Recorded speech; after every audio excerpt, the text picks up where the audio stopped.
And I think it's really important. We need to stand up against this fascist takeover. That's not a bad word. It's a fact. I will say that Bernie Sanders being black. You guys are crazy! You're an animal! Get a job! Listening to my colleagues, the Democrats on the other side of the aisle, complain and whine and defend illegal aliens that break the law the minute they cross our border is pathetic. Hey everyone, welcome back to Right Focus. What you just watched is the kind of raw, unfiltered reality the mainstream outlets would never dare show you. You won't find this on CNN or MSNBC, absolutely not. They'll do anything to keep moments like this buried. What you saw was the exact instant Marjorie Taylor Greene stood up for this country and went toe-to-toe with one of the most extreme anti-American voices sitting in Congress, Rashida Tlaib. And now, we're going to walk through the full story.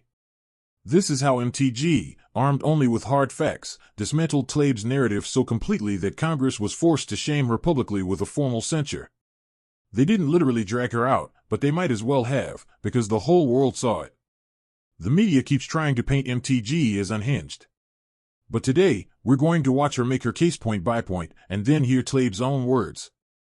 By the end, you'll see exactly why this takedown wasn't just justified, but a major victory for our country. You don't want to miss a second of this. Let's jump into it. It is so shameful that the first bill of the new Congress will put a target on the back of millions of our neighbors that work so hard, that build up our communities. It is also going to increase militarization of our neighborhoods. As somebody that grew up in Southwest Detroit, where you'll find 20 different ethnicities, people from all over the world came together, and you should see how beautifully diverse it is, but how they built up communities and neighborhoods. They're an integral part of our neighborhood. And one of the things that I have been seeing over and over again on social media already, Mr. Chair, is literally militarization of Border Patrol, officials everywhere, just people scared and petrified because that's what's exactly happening, because this promotes racial profiling. The bill blatantly violates due process. I mean, these are literally being allegations and charges, not actual convictions. Y'all act like if somebody's undocumented, they can't be deported. They can. As a former immigration attorney, I know that for a fact. You're making this up so you can literally allow people to be profiled and discriminated against. Blame them for the cost of eggs? Is that what we're doing here? We're blaming them because you guys can't get corporate greed on a side that is a disease that is killing our economy? People can't afford housing? You think it's because of our immigrant neighbors? No. If you cared truly about fixing our immigration system, you'd go fix it so that U.S. citizens married to undocumented spouses can actually adjust their status, where we have mixed statuses because for 30 years we've ignored and vilified immigrants. Enough is enough. It will separate families. It would lead again to continued discrimination.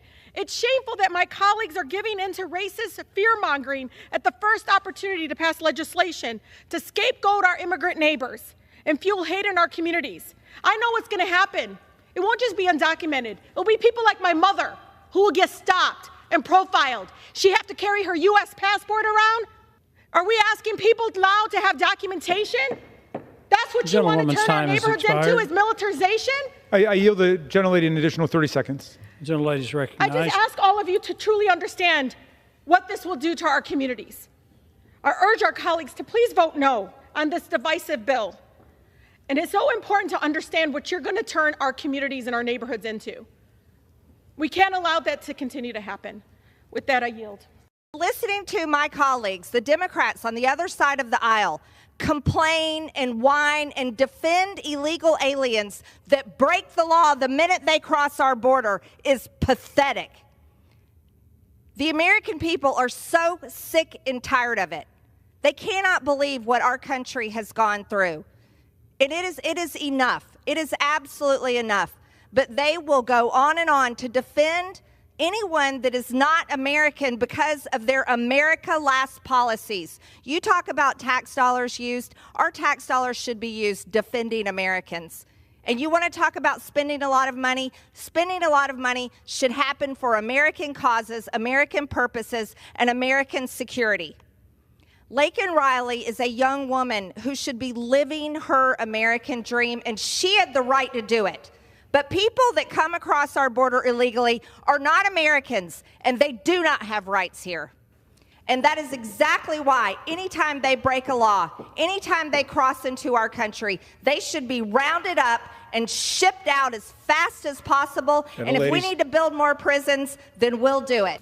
A resolution censuring Representative Rashida Tlaib for anti-Semitic activity, sympathizing with terrorist organizations, and leading an insurrection at the United States Capitol complex. Whereas in May 2019, Rashida Tlaib said that she celebrated the Holocaust and felt a calming feeling when thinking about the genocide of millions of Jews. Whereas in 2020, Rashida Tlaib retweeted an illustration with the caption, "From the river to the sea, Palestine will be free." And this Palestine Liberation Organization, PLO slogan, has been adopted by Hamas and calls for the elimination of Israel and death to all Jews. Whereas in September 2022, Rashida Tlaib, as a member of the Congressional Progressive Caucus, displayed her disdain for Israel, saying, "You cannot claim to hold progressive values, yet back Israel's apartheid government." Whereas instead of denouncing the horrors of Hamas, slaughtering Israelis, and demanding the release of all hostages held by Hamas, Rashida Tlaib stated on October 8, 2023, "The path to the future must include lifting the blockade, ending the occupation, and dismantling the apartheid system that creates the suffocating, dehumanizing conditions that can lead to resistance." Whereas Rashida Tlaib exhibited her hatred for America by reposting a message on October 12, 2023, blaming America for allowing the deaths of Palestinian babies at the hands of Israel. Whereas Rashida Tlaib led an insurrection at the United States Capitol complex on October 18, 2023, which put members of Congress, their staffs, and Capitol visitors in danger by shutting down elevators, stairwells, and points of egress while obstructing official business in both the House of Representatives and the Senate, including a Senate Foreign Affairs Committee hearing. Whereas the insurrection led by Rashida Tlaib was organized by Jewish Voice for Peace, which the Anti-Defamation League calls a radical anti-Israel activist group that advocates for a complete economic, cultural, and academic boycott of the state of Israel, and that believes Israeli policies and actions are motivated by deeply rooted Jewish racial chauvinism and religious supremacism. Whereas members of the Southern Poverty Law Center, a far-left nonprofit organization, were present at the insurrection at the Capitol on October 18, 2023. Whereas several insurrectionists at the Capitol belong to a group messaging chat called Global Intifada, which is the Arabic word for rebellion or uprising, and refers to a series of protests and violent riots carried out by Palestinians in Israel during the last century.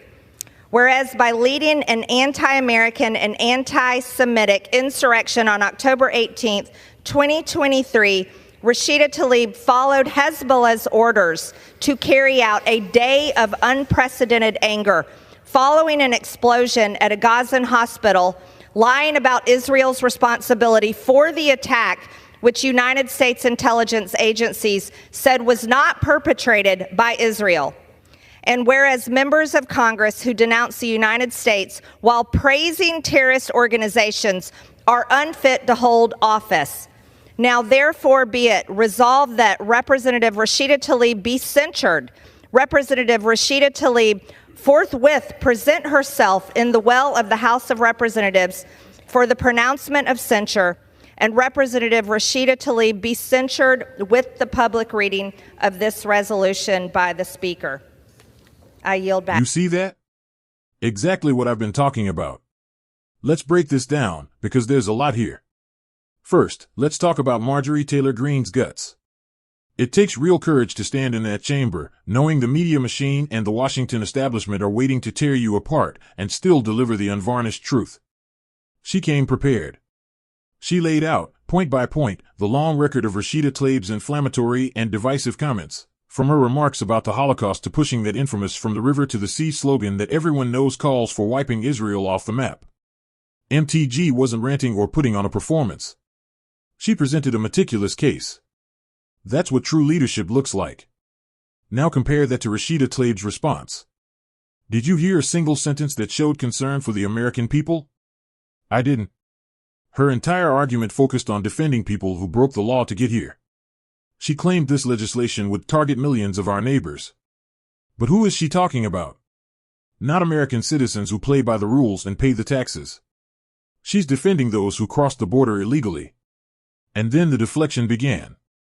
She tried to mock the idea that illegal immigration affects everyday life, blame them for egg prices, she said. Well, actually, when millions of people flood the border, it stretches our schools, hospitals, resources, and yes, our economy. That's just basic economics. But she ignores that. Instead, she pivots to corporate greed and racial profiling because she has no honest defense for her America-last agenda. She's gaslighting the public, insisting we ignore what's right in front of us. And that's the heart of the issue. To people like Rashida, American citizens are always last in line. Your needs don't matter. Her loyalty is to everyone except the people she was elected to represent. So when Congress voted to censure her, it mattered.